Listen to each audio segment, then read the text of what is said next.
Welcome, everyone. Welcome. Well, this is another well-attended event. For those of you who are standing there, you're welcome to come across. There's room back here. I'm afraid we don't have seats, but you're welcome to sit. And I'm sorry we can't fit more seats into this room. So good evening. Welcome to the Center for the Study of World Religions. My name's Charles Stang. I'm proud to be the director here. And let me begin with a very quotidian reminder. Please silence your cell phone. In fact, I'm going to do this. I don't have mine. That's even better. Please silence your cell phones. I'm delighted to welcome back to the center Professor Chakravarthi Ram-Prasad, this time to deliver the center's annual lecture on the Hindu view of life. Professor Ram-Prasad was supposed to give this lecture last March, but a late winter storm threatened snow, never arrived, but we had to cancel the event. So we're grateful to him for his patience and for agreeing to reschedule. This annual lecture evokes the memory of Dr. Radhakrishnan's book of the same name. He was in fact the speaker at the opening of the center in 1960. This new annual lecture aims to address urgent issues of our time from a perspective informed by the insights and values of the Hindu traditions. Underlying the lecture is the confidence that these traditions have much to offer the wider contemporary world. As is fitting for the center, the lecture often includes attention to the Hindu view of pluralism and the other religious traditions of the world. We owe this annual lecture to the generosity of Mr. Akhilesh Gupta, Senior Managing Director and Chairman of Blackstone, India. Mr. Gupta came to Harvard as part of the Advanced Leadership Initiative and was kind enough to establish this lecture series at the center. Unfortunately, Mr. Gupta's travel schedule precludes his joining us this evening. We did invite him, and he sends his regrets and looks forward to watching this video.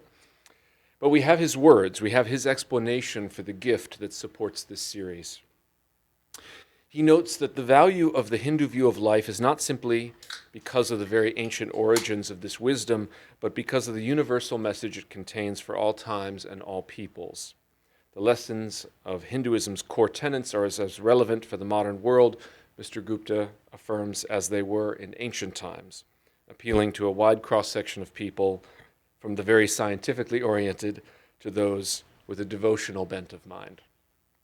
Mr. Gupta adds, in this spirit, it is my privilege to support the efforts of the Center in promoting interfaith dialogue and the opportunity for traditions to be learning from one another.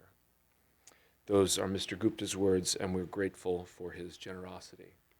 Previous lecturers have included Professor Vasudha Narayanan of the University of Florida and Professor Arvind Sharma of McGill University. I'm going to invite to the podium my friend and colleague Frank Clooney, Parkman Professor of Divinity, and my immediate predecessor as the director of the CSWR. Professor Clooney will introduce Professor Ram-Prasad, who will then take the podium for his lecture. And assuming there's time, Professor Ram-Prasad will field questions after the lecture. Thank you again for coming out this evening and for joining us for this important event. Frank.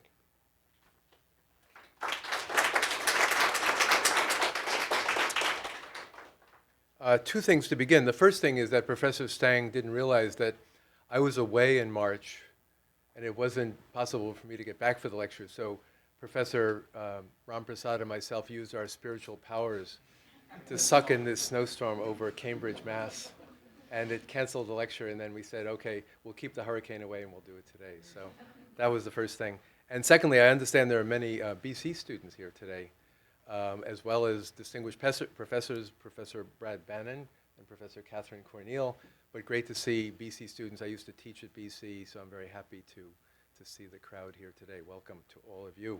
So I turn to my business now, introducing Professor Chakravarthi Ram-Prasad, who first studied his BA and MA at the Sri Satya Sai Institute in India, and then did his MA and DPhil at Oxford. His interests are quite wide-ranging. He studied politics, sociology, and history in India before taking the doctorate. His fields of expertise are quite amazing. And this is some of it, his self-description, but also things I found. Indian, that is to say Hindu, Buddhist, Jain, philosophy, comparative phenomenology, epistemology, metaphysics, theology, and philosophy of religion. Also in the contemporary scene, religion, politics, and conflict. Also South Asian religious identities in contemporary Britain, and the conceptual sources of modern Hindu beliefs and lives. I also found at his website another list of things that he is interested in, and each of these, I won't take the time to it, is documented by programs he's been part of. He's been the chief investigator for this and chief investigator for that. But I'll just read a little bit of this just to give you a feel for the range of his interests. Narrative and philosophical explorations of emotions in classical Hindu texts, conceptions of bodily being in classical Indian thought, theories of self, theories of consciousness derived from classical Indian thought, dialogue, interreligious dialogue, its possibilities and limitations, religion and politics, particularly in the contemporary scene, both inside and outside the constraints of the modern liberal Western experience, the comparative study of Indian and Chinese philosophies. And he was one of the founders and leaders for a number of years at the American Academy of Religion on the group that is bringing together Indian thought and Chinese thought instead of always going through the West. So a quite creative project. He has published widely and greatly. He has many papers in many distinguished journals and book chapters on subjects, as I just said, in modern and pre-modern Hinduism, politics and religion, Hindu and comparative theology, comparative studies of metaphysics, epistemology, and philosophy of mind in a wide range of journals. We were arguing before about whether he does more books more quickly than I do, and I think he's winning at the moment. So I can't read all his books to you, but his first two books, I believe, 2001, Knowledge and Liberation in Classical Indian Thought, and then 2002, Advaita Epistemology and Metaphysics, an Outline of Indian Non-Realism. And his most recent books, a couple of years ago, Divine Self, Human Self, The Philosophy of Being, and 2 Gita Commentaries. And then 2018 just arrived, I believe, Human Being, Bodily Being, Phenomenological Case Studies from Classical India. I just conclude on a personal note that I think we met at Oxford maybe 15 years ago when I was visiting at the Oxford Center for Hindu Studies. And right from the start, I think we got along well. We, in some ways, have a similar sense of humor about academic life, both at Harvard and Oxford. And I found in every situation, Ram is always stimulating, always has good ideas, always is provocative, and makes us think. I did a book a number of years ago called Comparative Theology, and I think the most interesting and prolonged reflection on the book and the issues it raised was the one that Ram did in the Harvard Theological Review. And I paid back the courtesy in my book, The Future of Hindu-Christian Studies. In the last chapter, kind of looking forward, I singled his work as one of the thoughtful, promising ways of doing comparative work, theology, in an Indian perspective, but not mimicking or imitating what people like me in the West do, thinking of it from another angle. So I can't think of a better speaker for the third in this series of distinguished lectures, and we now look forward to hearing Hindu view of life speaking for and against oneself. Welcome, Ram.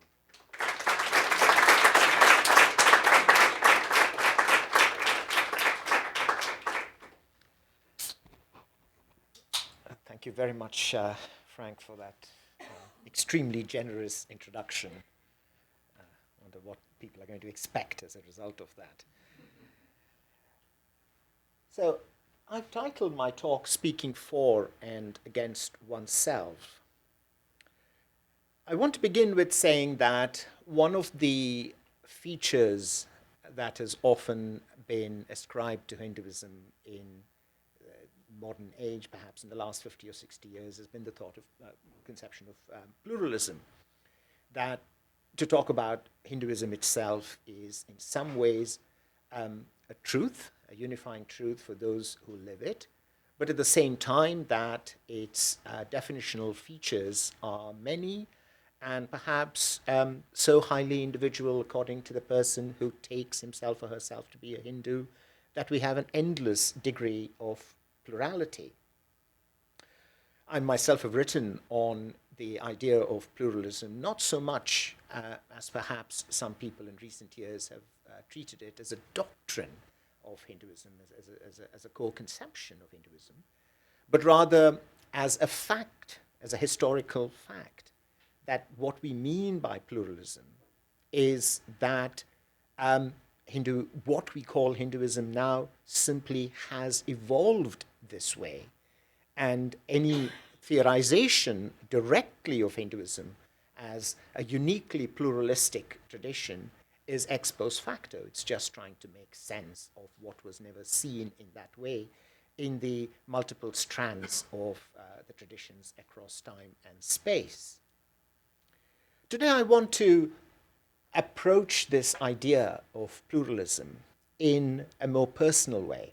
As I mentioned, one way of looking at pluralism is that Hinduism is a particular Hinduism for each Hindu. What do I mean by speaking for and against oneself? Now, on the one hand, I think that some of my reflections on the approach I'm taking today is one that can be followed, perhaps needs to be followed by all of us. But at the same time, in associating it with a talk on the Hindu view of life, I'm not making a claim for a uniqueness to the Hindu approach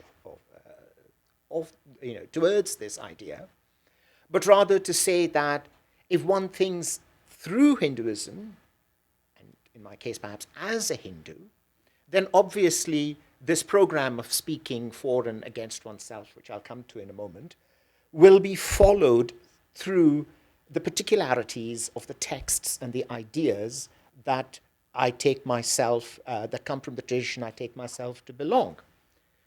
So it is Hindu in a deeply existential way for me, this approach, and it is Hindu in a scholarly way because of the materials with which I engage, but it is not Hindu in the sense of being doctrinally unique. So if at all it is something that is generally applicable, it is not because of a Hindu inclusivism which has somehow captured the universality of human thought, but rather that it is a way of thinking that for each of us comes out of the particular existential situation in which we find ourselves. So what do I mean by speaking for and against oneself? In a famous essay, Gayatri Spivak asked the question, can the subaltern speak? And one of the ideas that has emerged in the literature following that essay is that basically to be a true subaltern, to be somebody truly discriminated against and marginalized, is to not have a voice, or even if one has a voice, to not be heard, which is the same as not having a voice. So that however marginal people might feel, or however challenged they might feel from those around them for the identities they hold, if a person is able to speak, then already they have some measure, howsoever mean, of privilege. And all of us here, whatever the power differentials amongst us and between us, are already privileged. But to confront the fact that simultaneously one might feel the need to speak up for oneself, to explain something about oneself in the face of being rejected or neglected can go simultaneously with also the experience of being privileged, of therefore in the intersectionalities which make up who we are, to both feel the need to speak up for the things that we feel we're not heard on, but also, and this is the real moral challenge, to simultaneously acknowledge that we must, what I call, speak against oneself.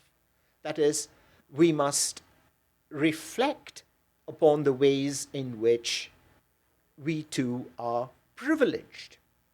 And it is very difficult while we are on our high horse, leading the charge against the windmills of the mind, to sometimes stop and get off and try to make it on foot, to extend that metaphor beyond its usefulness.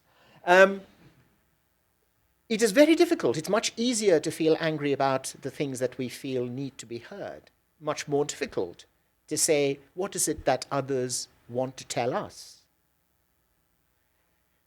What I want to do today is to say that I want to speak for myself as somebody who spent his working life on Indian philosophy, trying to bring the riches of Indian thought into a global debate which is so fundamentally skewed by modern history that the very thought of philosophy, the very thought of systematic analysis and reflection is claimed to occur only in Western culture.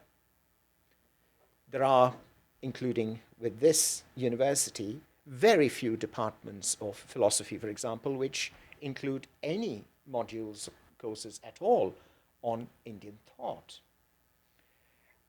And so I watched my own work and the work of so many others, often much greater scholarship, much greater learning and engagement with the technicalities of the text they've dealt with, simply not heard because it is said that philosophy does not exist outside the West, either because of an ideological commitment to the very nature of philosophical inquiry as being tied to that tradition descended from the Greeks, or through a simple assertion of a cultural hegemony in which one can afford to be ignorant. So I do speak for myself, and I want to say that when it comes to this idea that systematic inquiry, an understanding of reasonableness, an understanding of what goes into debate and analysis, what goes into assessing what arguments work and what doesn't, all those kinds of features that are supposed to characterize thought, we find that in the Indian materials. And of course, the whole history and complexity of Indian philosophy shows that. Although I want to deliberately take one episode from within a narrative in the Mahabharata to pick out one of the most early expressions of this very reflective understanding of what goes into the reasonable pursuit of inquiry. Having said that, however, I also need to speak against myself. Most trivially, I need to speak against myself as a man. And anyone who works on, seeks to gain inspiration from the classical world, whichever civilization, must constantly, of course, confront the insanity with which human culture has evolved to have 50% of the population or less completely dominate what is represented as humanity's history, humanity's ideas. What do we do? Do we throw out the past? What is left?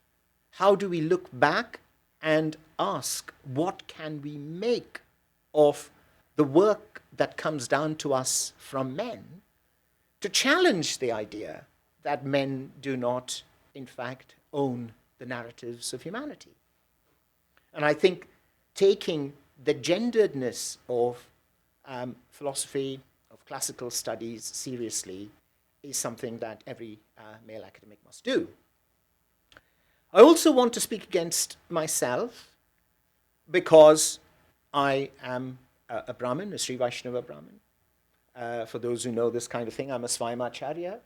Basically, my family managed to sort of corner the market on authority and prestige a few thousand years ago, and they weren't going to give it up.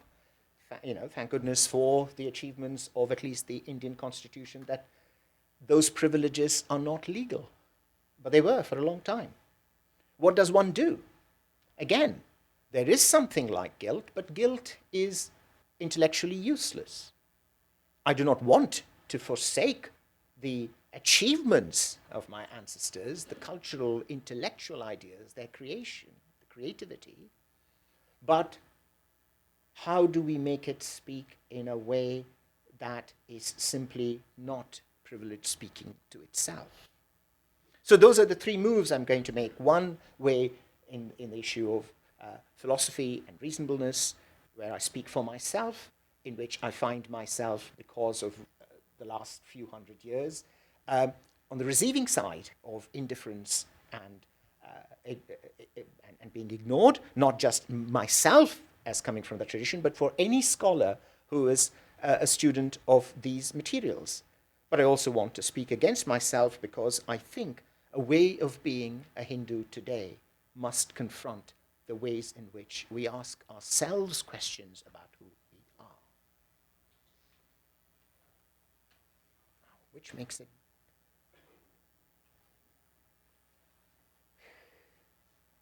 Can somebody help me, please? I normally have a Mac. Which is the button I press to make the next one? Oh, that one. So, I want to thank you very much. I want to pick up this example from within the Mahabharata.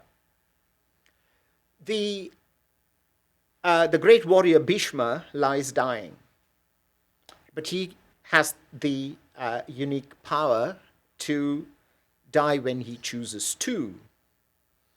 As he lies on a bed of arrows, having resolved to end his life, he instructs the prince Yudhishthira, who has in fact been on the other side of the complex war that is at the heart of the Mahabharata.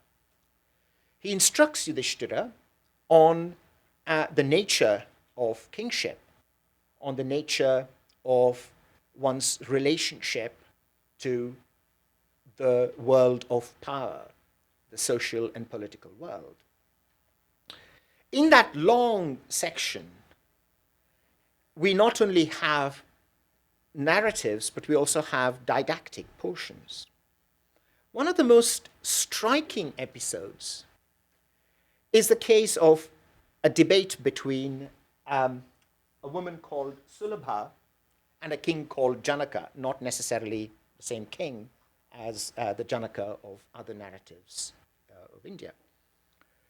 Now, Sulabha is a renouncer, a woman who has given up, severed all ties to the world.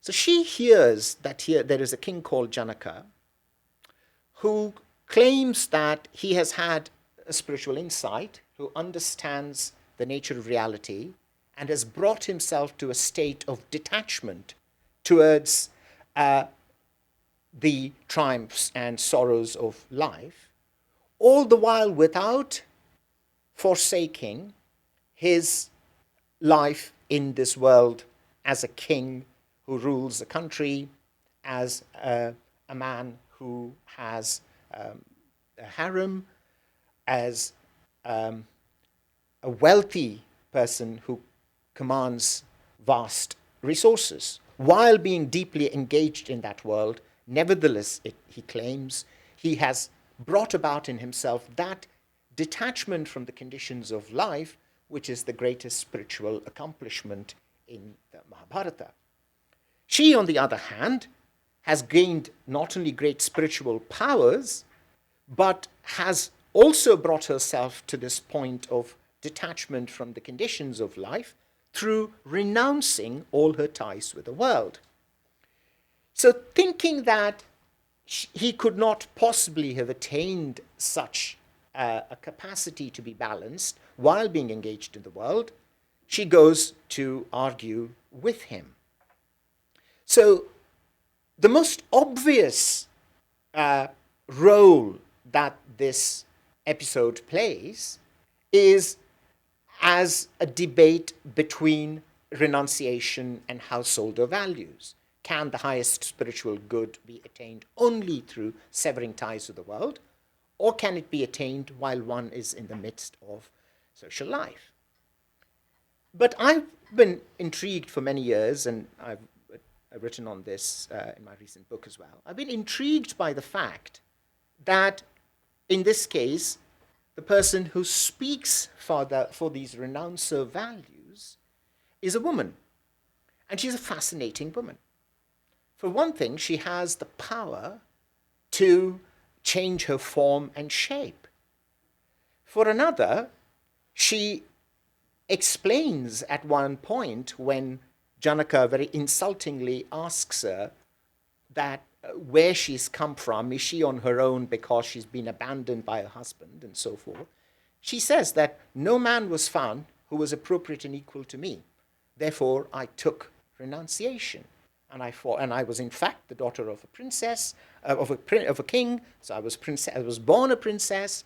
I was trained by a great sage. So I have all the normative accomplishments that my position requires, and yet I took on this role. So she has a great deal to say about herself. But what I want to look at in this talk today is one part within it. So Janaka begins by debating with her and saying, something is wrong with your appearance. How could you be so beautiful? How could you yet be wandering by yourself? You're young and yet you are supposed to be so knowledgeable. How could all these things be? So he basically says he disbelieves her. And he also says, on the other hand, look at me. I am extremely powerful, and yet I have brought myself to this position. And he says in an incredibly sort of macho way, he says, my equanimity in the face of danger is such that on the one hand, I might be covered in sandal paste. On the other hand, somebody might chop off my arm, and yet I would treat all of this equally.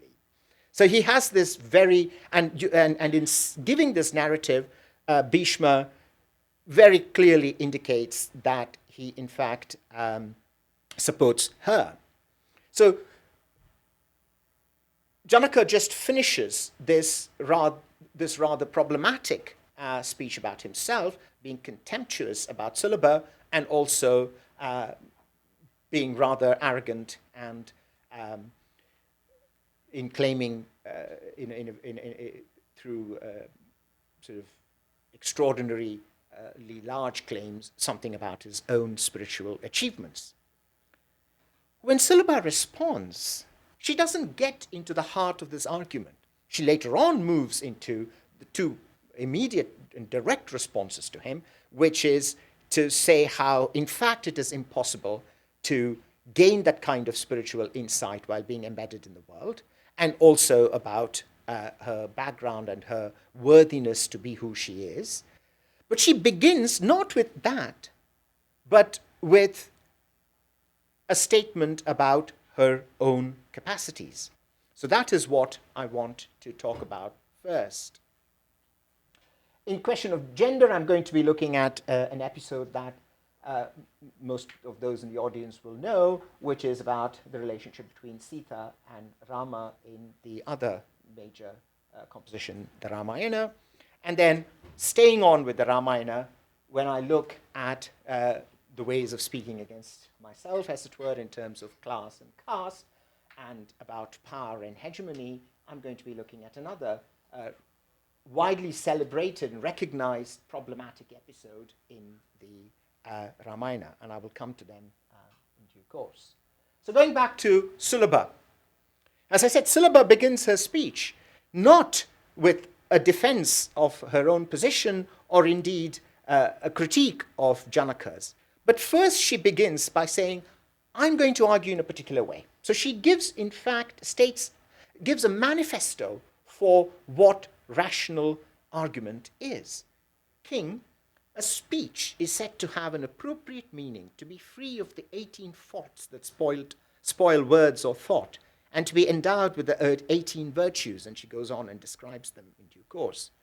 A speech has sophistication, careful discrimination, clear order, the presentation of a conclusion and motivation. All 5 of these are aspects of the meaning to be conveyed. I'm going to tell you the highest truth, King, and I shall speak to you with pertinent meaning and coherence. I will not say too little, nor too much. And I will not speak coarsely, nor unclearly. I will not use too many heavy syllables, nor say anything that starts to depart from the subject, nor say anything untrue, nor anything opposed to the set of the 3 values of merit, prosperity, and pleasure. Nor any words that are incorrect or harsh, nor anything outrageous. I'll say nothing extra, nor will I substitute with figurative language, nor will I say anything that is unwarranted or beside the point. And then finally, and this is for me very, very striking, I shall say nothing whatsoever out of love, anger, fear, greed, desperation, vulgarity, shame, pity, or haughtiness. That particular passage strikes me because there has been a great debate in Western thought about the relationship between emotion and argument. And one of the sort of 20th century, late 20th century critiques of the history of modern Western philosophy is that uniquely it discovered this idea that argument is a formal business of structuring one's position completely rational in being independent of the emotion of the speaker. And yet we have here not only a very clear statement of it, but in fact by a woman of a man. So it completely upends some of the most celebrated late 20th century feminist critiques of the history of modern Western philosophy and its split of emotion and thought. Here, it is she who is telling the king that he is the one who is immanent in his commitment to the world, that it is he who lets his emotions speak for him, while it is she who is going to speak without any emotion whatsoever. It certainly not only disorients us in our familiar modern critiques about the relationship between emotion and philosophy and reasoning, but it also shows that in the midst of that great narrative composition, we have this very self-aware manifesto for what philosophical argument consists in. She goes on at other points, when a speaker and a hearer agree without any impairment about what is expressed, then meaning appears, O king. But when the speaker is contemptuous of the hearer with regard to what is being said, speaking only for his own sake, the speech is useless with regard to the other. And when one sets one's own ends aside and speaks only for the sake of the other, then suspicion arises and the speech is deficient. So it seems to me pretty self-evident that when you go through this, even these selections of verses from the episode, that we have here, 2,000 years ago, a very fully developed, thoughtful, reflective understanding of how one thinks philosophically. Never mind the subsequent centuries of great complex Indian thought, which we think of as philosophy. I'm interested in this here because it is an abstract statement, an awareness in the tradition of what goes into systematic thinking. And I would really want everyone who starts their story about philosophy is ever since Aristotle, ever since Plato, and draw a narrative of human philosophical thought that goes back solely to the Greeks to say, well, try and explain this to me.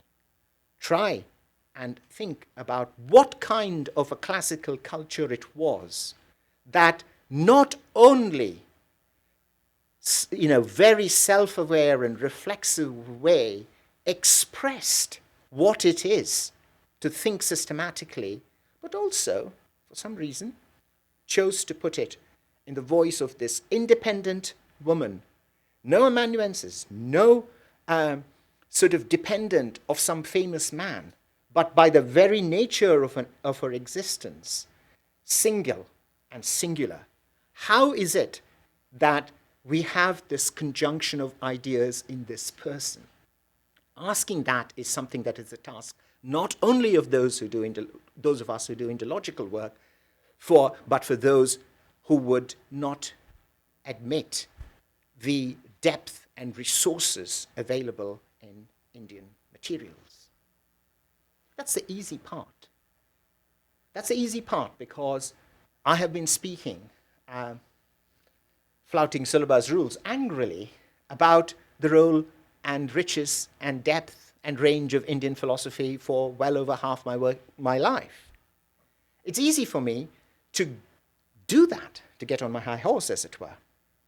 For the rest of this talk, I want to do something that is much more difficult. And it is not only more difficult, it ought to be difficult. If it becomes too easy for me or somebody in this position to speak, or for any of us to speak against ourselves, then we are no longer speaking against ourselves. We are too comfortable with who we are. So this is about the enactment of an intellectual life of productive discomfort. I want to turn, therefore, to the two examples of speaking against myself, one on gender and one on class. So we know this very famous episode, highly problematic. Sita is abducted by Ravana. Rama builds an army, goes through various adventures in order to kill Ravana and rescue Sita. And upon rescuing her, in the Valmiki Ramayana, very bluntly, without showing any affection towards her for all that he has pined away for her and all the grief that he has shown until then, he immediately says that she must prove that she has been chaste, and she must do so by going through a fire. As it happens, she then goes into the fire, and as she walks into the fire, it stops, doesn't burn her, and flowers are showered from heaven. And Rama, who until this time has thought of himself as simply this man, merely this man who is a prince, who has been in exile and who has just saved his wife, is told that in fact he is the avatar of God, of Vishnu. And this has always been problematic. Now, on the one side, especially in modern India, there has been a very easy sort of patriarchal response to this episode by saying, this is how men should behave in relationship to their wives. That is to say, like Rama did, we must insist on the chastity and loyalty of our wives. On the other hand, there is also the obvious scholarly point to make that a tradition in which a woman who has gone through all of that has to prove herself, and that the episode in fact ends with her stepping into the fire, and through some kind of a shift to the perspective of Rama, who therefore accepts her when the gods reveal to him his and her true nature, for Sita is Lakshmi, the divine consort of Vishnu, is of course a patriarchal narrative, because in the end we are invited by the text in Valmiki to accept Rama. And therefore, in a way, there is a collusion of interpretations between Indological scholarship and a conservative Hindu response, which says it's true. What we must take away from this episode is an acceptance of Rama's power to ask this of Sita. And I'm not going to say that that's not true. But what I am going to say is, what do we do compared, for example, to the savagery of what we might find in many other texts of that period or before in other parts of the world. This is a question that confronts anybody working on the classical traditions. What I want to ask here is it not interesting, however, is it not worth thinking about more, that the text preserves the anger and the undiluted anger and almost brutal words of Sita here? It has not redacted it out. What does she say when Rama says this? When Rama says, "How do I know that you have been faithful? How do I know you have been chaste?" She says, "What do you have me hear? Why do you have me hear such harsh and violent words as a vulgar man to a vulgar woman? I'm not as you imagine me. You must trust me. I swear to you on my own character. By the conduct of some of the women, you doubt the entire sex? Set aside this doubt. I have been tested. I could not help if I was touched by another. There was no desire involved. Only fate is to blame for that. That which was in my control, my heart, abided in you. Can I help it if the limbs of my body were under the sway of another? Bestower of honor. If after our long intimacy you still do not know me, then I am ruined forever by this, your ignorance." She goes on. "By giving in to anger like a little man, you, O excellent king, who will soon be revealed to be God, you have given honor to being a woman, given me the honor to be a woman," which I think is an extraordinary little passage. It's so easily overlooked. That is, it is in the failure of the man that the character of the woman is shown, not in his acceptance of her character. It's in his failure to do so that we are confronted by how the patriarchal power of this episode is questioned at the point when it seems at its highest. So I'm not offering here an easy kind of counter to the easy critiques I have outlined. I'm not saying, let's go back and construct an entire feminist philosophy out of the Ramayana. No. In fact, we learn most when the text is intractable in its commitments. And yet, in that very intractability, it leaves the kind of material that makes us ask, what kind of a culture was it that left these words intact for future generations? What is it that we can learn? And what we learn from this is no mere didactic tale. This is no fairy tale in which the guy turns out to be all right. What kind of an answer and how helpful would it be in the world of Me Too? There wouldn't be a world like that. It is the intransigence of the world, the continued perpetuation of asymmetrical gender dynamics. That is here. And it's here in a text of such great value, of such great spiritual worth to tens, hundreds of millions of people, that actually I do not see any way in which a man who thinks of himself as a Hindu does not ask how Hindu men could have continued to get this meaning wrong for so long. But you don't need to be a Hindu. What we need to do is to think of the general practice of what it is to read a text and be confronted by how the lack of resolution in the argument, the preservation of attention in the words that have come down to us, make us rethink the endless conversations in our lives today. Now, this tradition went on to keep asking questions of itself, just as there were medieval commentators who felt that in their devoutness, they had to find a way of justifying Rama's actions, especially by taking recourse in the divine drama that was the descent of Rama and Sita on earth. There were also texts in which the sheer moral knottiness of this problem was looked at and worried away, although never untangled, by later writers. For me, the most extraordinary version, as many people have pointed out, is the 6th century work, the Uttara Ramacharita by Bhavabhuti. This is a dramatic rendering of the last stages of Rama's life.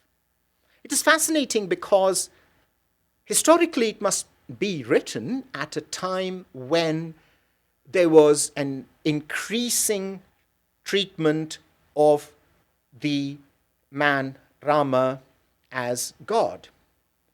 At the same time, the Uttara Ramacharita never gives any kind of recognition to that theological potential. So it's at the cusp of the place where Rama is a man, but there is an awareness somewhere lurking in the background that he is more than that. The Uttara Ramacharita, in fact, is about the period when, after Rama and Sita have gone back and he has been coronated, in a very brief time and they're happy together, the report is brought to Rama that a washable man refused to take his wife back by saying, our king might have done that with the queen, but I'm not going to do it with you.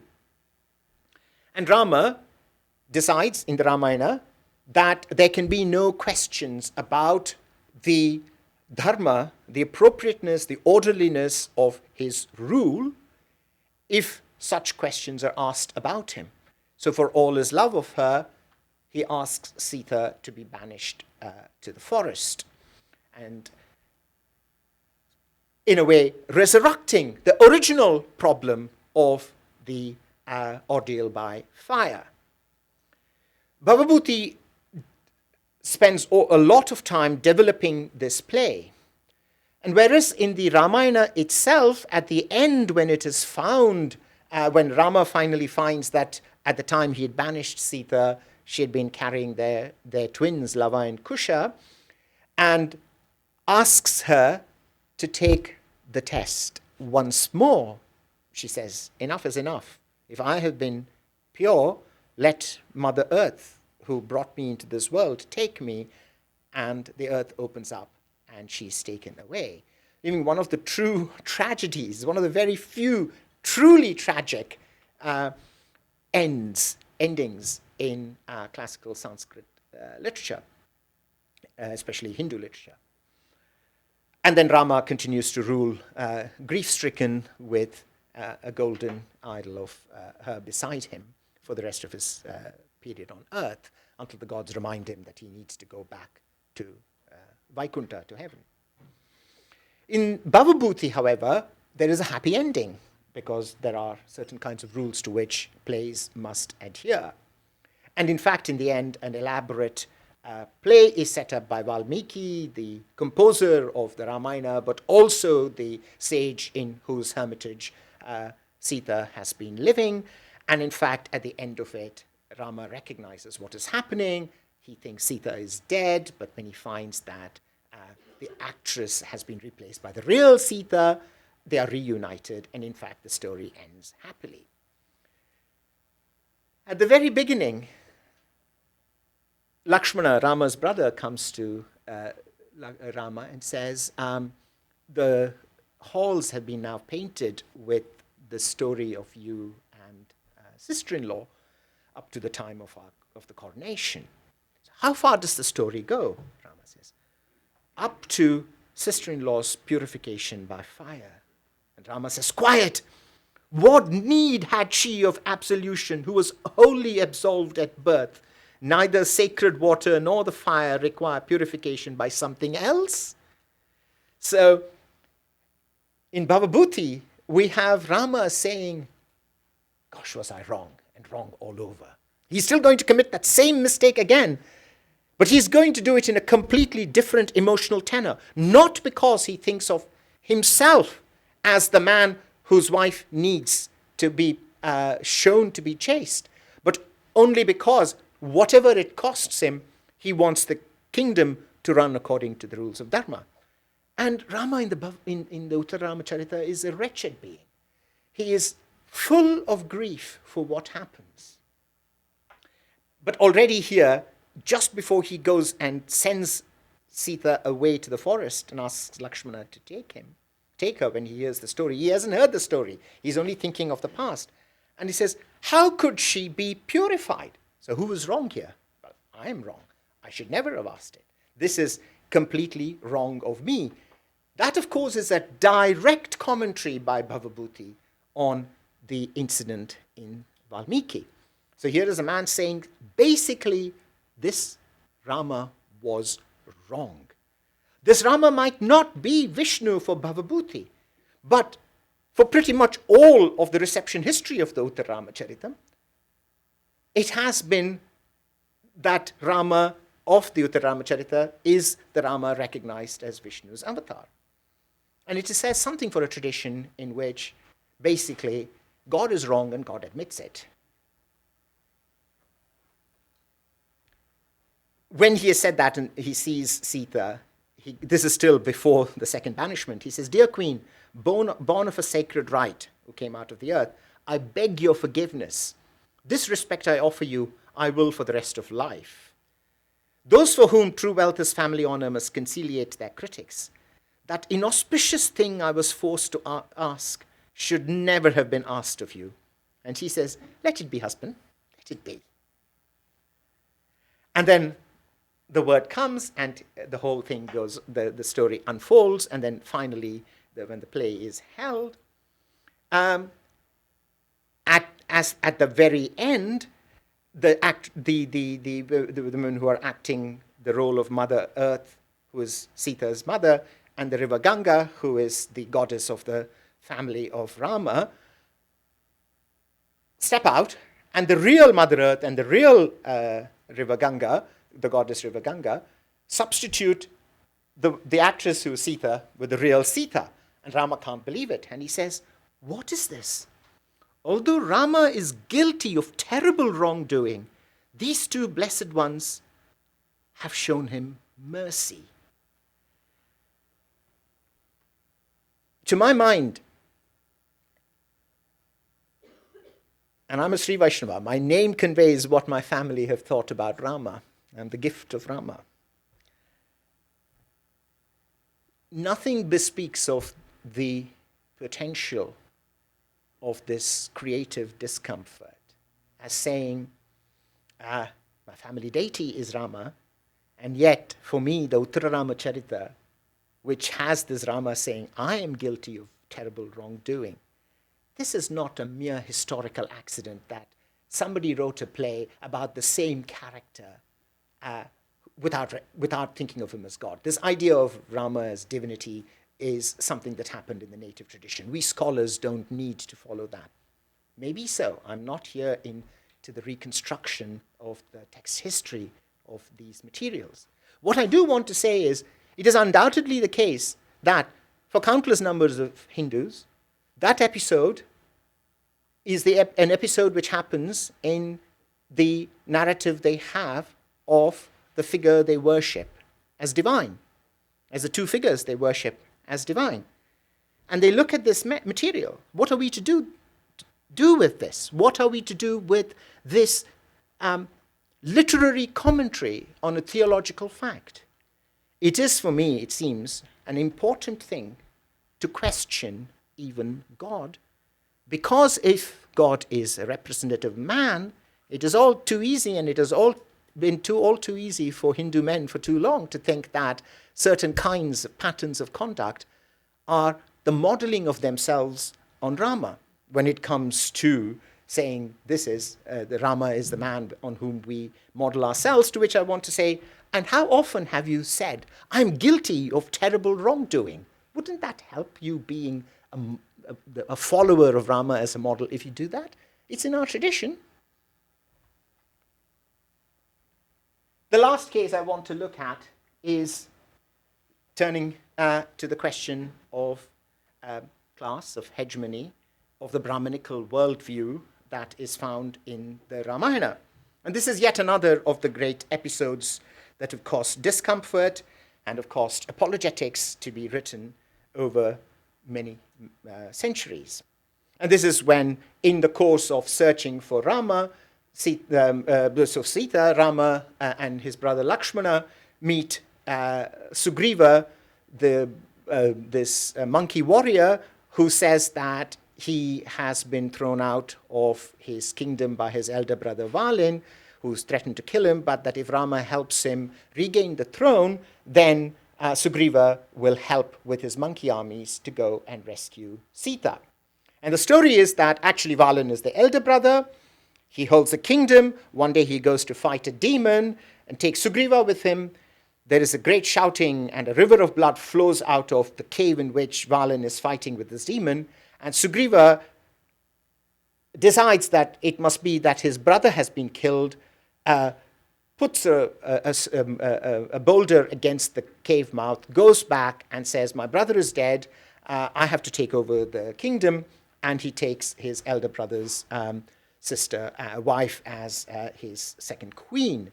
But in fact, it's the demon who has been killed by Valin, and Valin finally manages to push aside the boulder. He comes back, and in his turn beats up Sugriva because he's far stronger than Sugriva, and chases him away and takes Sugriva's wife as his second wife. And Sugriva is wandering in the forest when he comes across Rama.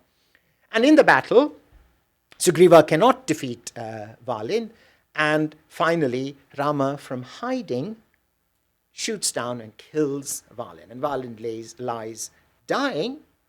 Rama shows himself.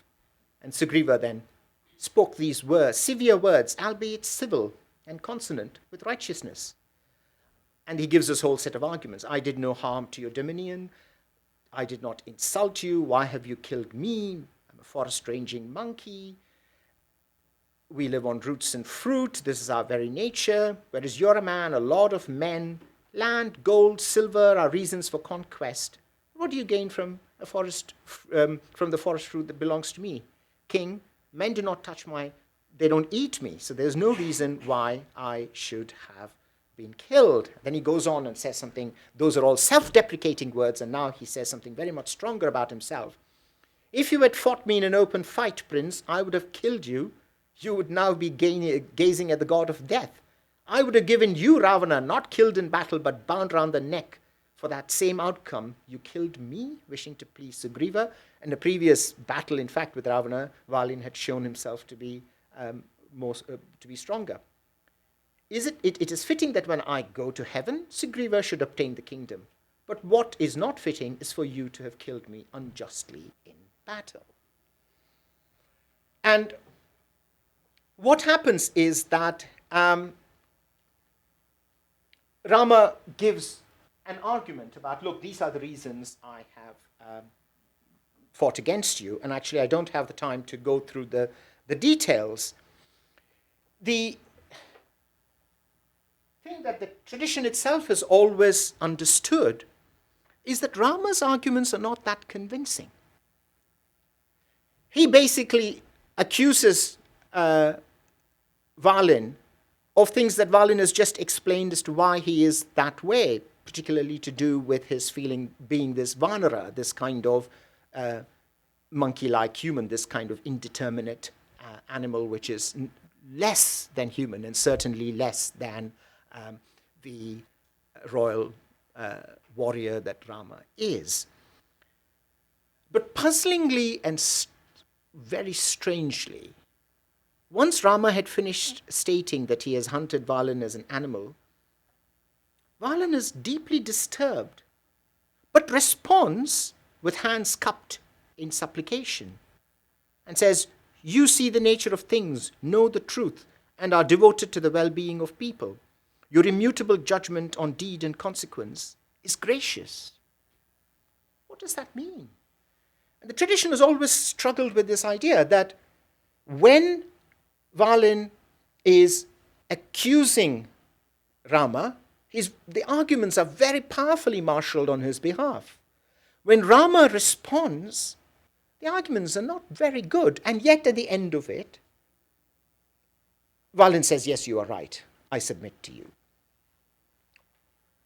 Basically, the tradition has spent its time trying to, in effect, offer a theodicy, offer an apologetic for why Rama, which the tradition then regards as the divine on earth, could do this. Now, the reason why I think we ought to look at this in a very different way is that Valin represents, on the one hand, a king, a warrior, powerful, far-sighted, emotionally cogent, represents somebody who is well drawn out, who is a person in his own right, is not a cipher for marginality of lack of power. And yet, by the very nature of the construction of the world of the Ramayana, he is, of course, a subaltern. He is less than human from the perspective of Rama. And this is a creative ambiguity about the nature of the Vanara, because obviously you can't simply talk of them as monkeys because they have all this power, they have these capacities, they speak. And one of them, of course, Sugriva's lieutenant Hanuman, is the greatest devotee of Rama. So there are all kinds of creative questionings about the boundaries of what constitutes humanity. What is really potent, however, is Rama's perspective, is the perspective of a king, the perspective of a man of power. Even if he is wandering as an exile in the forest, he interprets that as looking after this realm on behalf of his brother who is on the throne for the interim. And from his perspective, Valin is a subaltern who speaks. Is he heard? Not really. He's not heard because Rama then gives him an argument which is simply weaker. And yet, of course, the tradition resolves the question by Valin accepting Rama. Now, my argument in a paper that's coming out soon is that we should actually see two different things going on. That on the one hand, you have a socio-political commentary on power, which is to say that the nature of the world is such that those with power at the top of society will justify themselves in the weakest of terms in the pursuit of their ends. It is in fact a criticism of the concept of dharma, that it can be with the strong, with the powerful. With the powerful not in physical terms, because in fact Valin judges that he is actually physically stronger than Rama, but powerful in the cultural sense of having the capital to interpret what is right and wrong. But there is a different kind of argument going on, which is the theological perspective that the ways of God are mysterious, that Vali concedes to Rama not because Rama is a persuasive human being, but because he is a mysterious God. If we see it that way, we can see that the text is already foreshadowing what it is to concede to the mystery and awful power of God, and to live with that mystery, to live, therefore, with the sort of task of acceptance of what happens in life. But only by delinking it from the earlier argument, which is this powerful critique of social power, will we accept that to have faith is not to arrive at it from a position of power, but from a position of weakness. That Valin is, at the end, a true devotee, not because he could argue and win against God, but because at that point he gives himself up to God. But that theological perspective is not a concession to the rightness of Rama's argument as a man, as a king, as having power. And again, a tradition which is very sophisticated in its capacity for redaction, which multiple versions of this narrative episode exists in the Ramayana versions themselves, but also in subsequent retellings, never gives up on the story. We are meant to be confronted with the difficulty of this episode. We are meant, in other words, to not easily assume for ourselves that this is about how the upper caste man wins out. In fact, not unless he is God, which raises a whole bunch of different questions. But it is not about the rightness of dharma, but its ultimate questionability. And the story of Valin tells me, I think, that again, the assertion of certain kinds of upper caste Hindu values is based on a fundamental misunderstanding, a making superficial the depth of questionability deliberately built into Hindu materials.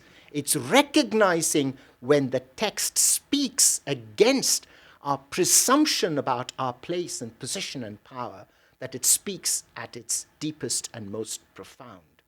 So it is in these examples that I want to find a way of enacting in scholarship this complex and ever-challenging intersectionality in which I find myself, and each in your own ways will find yourselves. Thank you. Do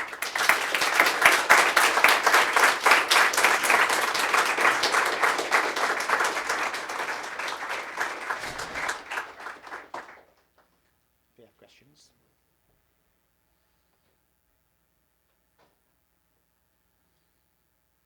Can we actually just take the time to get out of this while people are thinking about what to say? I'd just like to Go back to like the first. just take the whole thing out. So as people want to ask passage, I suppose, choose passages.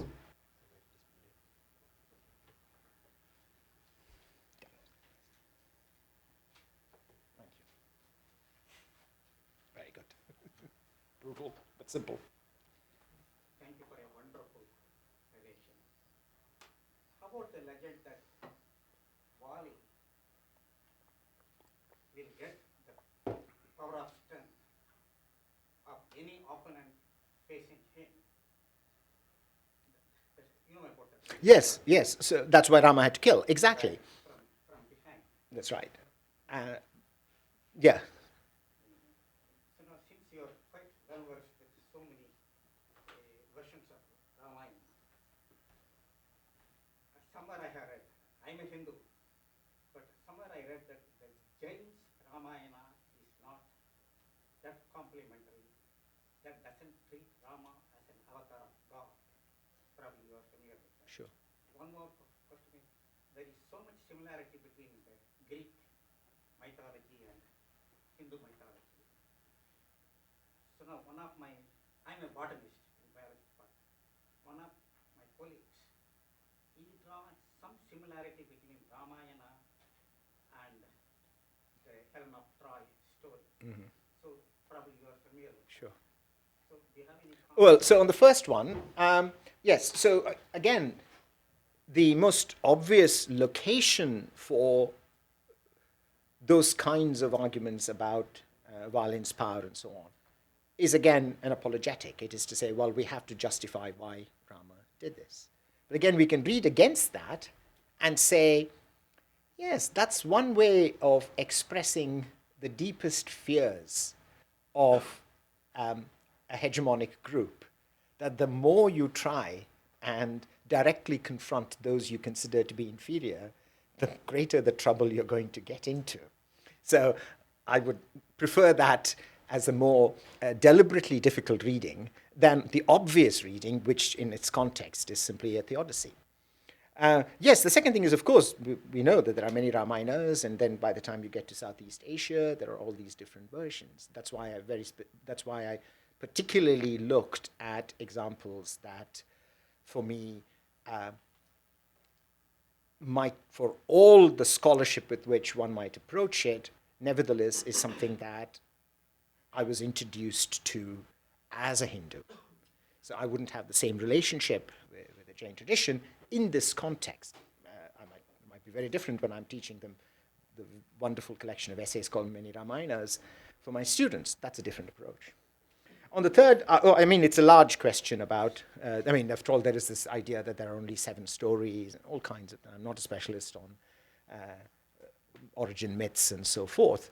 At some point, of course, there might well have been Indo-European sort of prototypes from which it came. But I think the only way in which you can confront that is through a very careful, lifelong engagement with the textual history. And alas, I have no Greek. If you don't do that, then for me, the possibilities of that there might have been sort of ways of comparing make sense only if you know, well, what for? What for? And I think the academic project in which that is found will determine the usefulness or relevance of those kinds of comparisons.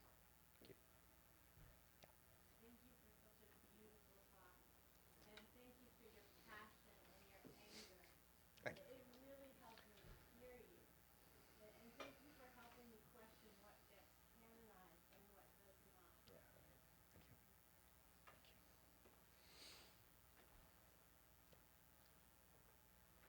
I'm fascinated by the figure of Allah.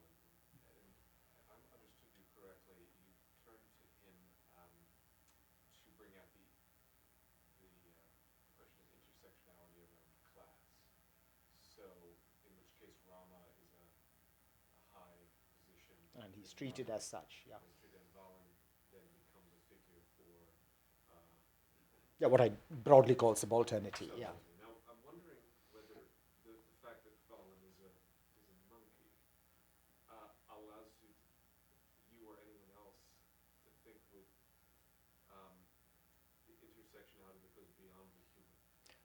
Is there a kind of non-human, an intersectionality with the non-human that's at work? Absolutely. So,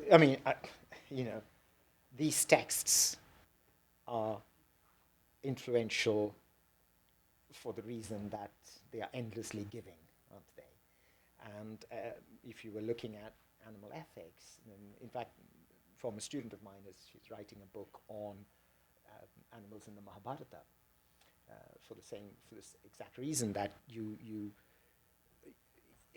from a slightly different perspective, this can get read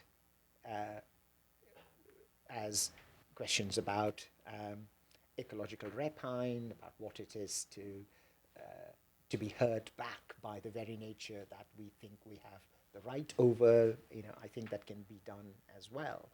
So for me, the interesting thing, therefore, is that it's the multiple interpretability of Valan's personhood, as well as the narrative context in which it occurs in each of those lines. And the more you read each line, of course, I was just brutally bunging in a few lines and ignoring the way in which it develops, not only for its literary functions and subtlety, but also because every sentence allows you to think more carefully about what relevance it might have. And of course, the hermeneutics of your project determines what you're going to find in it. But I think Valan does these different things at the same time. It struck me that when you began by speaking about the ability to speak for oneself presumes a certain privilege. How obviously that is the case with the human over against the animal, who quite literally cannot speak. That's right. So that's why we then have to look more carefully at this sort of role that the Vanaras as a category play, because that is, again, exactly the question about what subalternity is. Would it not be better if they can speak? If when the forests of Indonesia are being cut down, what if an orangutan spoke? To which the brutal answer might be, they'll still be killed. We kill people who speak. So in a sense, what is being done by the speaking. I mean, somebody asked me this question about why are you using violin? What about the washerman? He's a true subaltern. You hear him off stage. We know he's a washerman. He really has no status.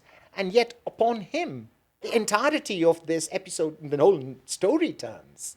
Without him, where are we even going to have how we interpret that last act of Rama? And I said, that's why we want to ask, which way we want to confront the nature of violence speaking. He's a king. He's powerful. So is that to do with that underlying disquiet? That the point about why those in power are afraid of those who aren't is that they suspect, rather, that the people who aren't in power could all too easily have the very qualities which are denied of them. So I think that by, again, having these different kinds of things, so he's a king, he's very powerful, but at the same time he's a monkey. He can speak, but he's a monkey. These different ways in which you keep the use of the monkeyness of the Vanara king is a way of pulling back against all the qualities that you find in him. And that is, it seems to me, to be the classic move of every hegemonic narrative in the world in the past and the present, which is, oh, but he is such and such a thing after all. I mean, I remember I was told by a very apologetic friend of mine about how, this is 30 years ago in Oxford, and somebody says, oh, who's that bloke wandering around in this tweed jacket? And this woman says, well, he's a Brahmin, He's still a wop, though, isn't he? And he was a horrible man. He said this, that, and the other. And I said, well, it's easy for me because when I think of all the slights of my ancestors have wrought on everybody else, that's okay. I'll take it on the chin. But what does it say about England being a country in which in the 80s somebody could say that? It's not about how dare you say that of me. How dare you say those things? That's about you. So it's that same kind of thing. After all, he is that classic move. And I think that is the exemplification. It can be positive. Here is the monkey. But in the case of Hanuman, even a monkey becomes, in fact, a greater devotee than any human being could possibly be. A bear becomes a greater devotee. An eagle becomes a greater devotee. So you can flip, of course, the valorization. But the fact that these are always these marginal figures makes animals become very relevant in this context. Just to follow up on that, what's striking about what you're doing in some ways, and I think you could probably extend this to the scenario of the Bhagavad Gita in the Mahabharata or the Silappati Haram, the ankle bracelet, that the hegemonic order doesn't work and in fact is deeply unjust. But flipping it does not create kind of an ideal democracy or a better order, an ideal return to paradise or something. But rather it seems that in the ruptures of the unjust order, there are these kind of theophanies or glimpses of the divine reality, which would then say that you're stuck with the traditional order because it's not really going to change. There is no kind of Marxist democracy or ideal state. I was going to say exactly that. There's simply these moments of insight that individuals have out of the extremity of their suppression or their oppression. So is that? That's right. So for me, I think one of the most savage inventions of European modernity was the idea that dialectic ends in synthesis.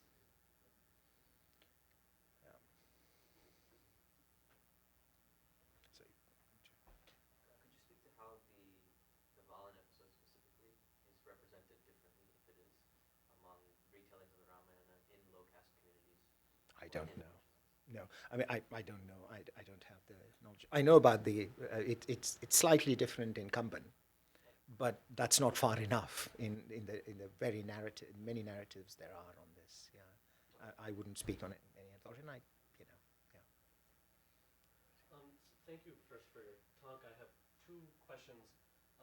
One is a Sanskrit teacher and one is a human being. The Sanskrit question was about Strito Neva Puraskruta. Yeah, and it strikes me that that is a comment not about honoring Stri, but that Rama has foregrounded my being a woman.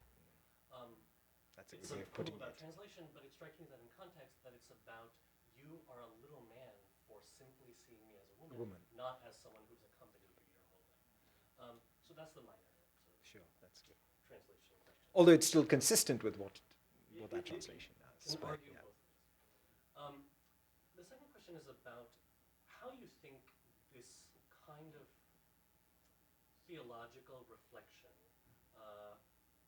that prefaces or foregrounds dissent, questioning. Do you think that these things could be institutionalized given the present state of the variety of Hindu institutions that exist both in India and outside? Do you think, or do you think that it's a good thing if this sort of theological reflection were institutionalized in some way, and not merely be at individual or level. academic levels? Well, there is a danger and there are possibilities with both individual and institutionalized questions, right? I think for me the danger with the institutionalization of this, let me put the danger first, is that it leads to synthesis. It leads inevitably back to ways in which institutions find ways of eventually persuading themselves that it is consistent with where they already are. Are institutions capable of questioning themselves to the point where the power on the basis of which their institutionalization is premised is itself threatened? But if one then thought better something than nothing, and in the immediate sort of pragmatic sense of the term, could we say if more of the Swamigals and Acharyas and Sankaracharyas and so forth could speak more about this, might that make a difference to some extent to the unquestioningness of power structures that is such a major feature of Hindu society today? I suppose from a day-to-day basis, if you're going to have 2, 3, 4 generations of people who come in with a particular assumption about where they sit in relation to the Ramayana or its episodes, and then are made to think about this, if that becomes a way in which they can gradually start challenging themselves, maybe then indirectly the institution's power is itself somewhat shifted over a period of time. But I'm more concerned about how we will simply have the perpetuation. Once you get people to do this as part of that very system, they are going to find a way of bending it back. That's why, in a way, I have slightly uncharacteristic individualism about this, which is to say, you can reconstitute yourself fundamentally, but institutions probably cannot. Yeah, first one. Maybe a slightly less sophisticated question than some of the other questions asked, but at the beginning of your talk, you briefly mentioned that guilt, the idea of guilt, is intellectually useless when thinking about the idea of speaking against oneself. And I was just wondering, like, why you thought that, why guilt isn't an appropriate framework for, realizing that there are qualities about our privilege that deserve. Yes, I should have been careful because I slid over something that in other places I've talked about much more about knowing the importance that particular cultural traditions have attached to the notion of guilt. It was perhaps too quick of me to do that.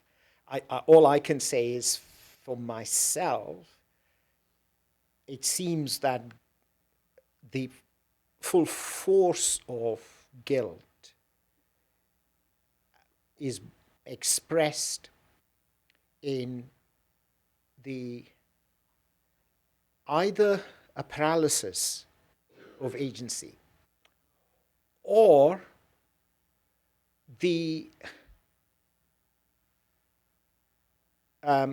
putting so much importance on the need to escape that guilt, that it derives action from a place of profound selfishness, whereas the morally useful, efficacious actions are those which, of course, derive from others. So in a way, it might flout the idea that you use people not as ends in themselves, but as your ends.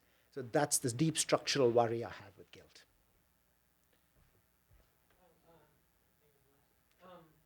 I have, my question is about the authority of, I guess, Itihasa, but I'm kind of asking you as Sri Vaishnava scholar, situated as, not as a theologian, I suppose, but, so it's hard not to hear your talk as a comparative theologian, not think of the episodes in Mark's gospel where Jesus has an encounter with the Syrophoenician woman, and he calls her a dog, and she says, "But don't even the dogs eat the scraps that fall from the master's table." So this is one of those speaking against oneself, right?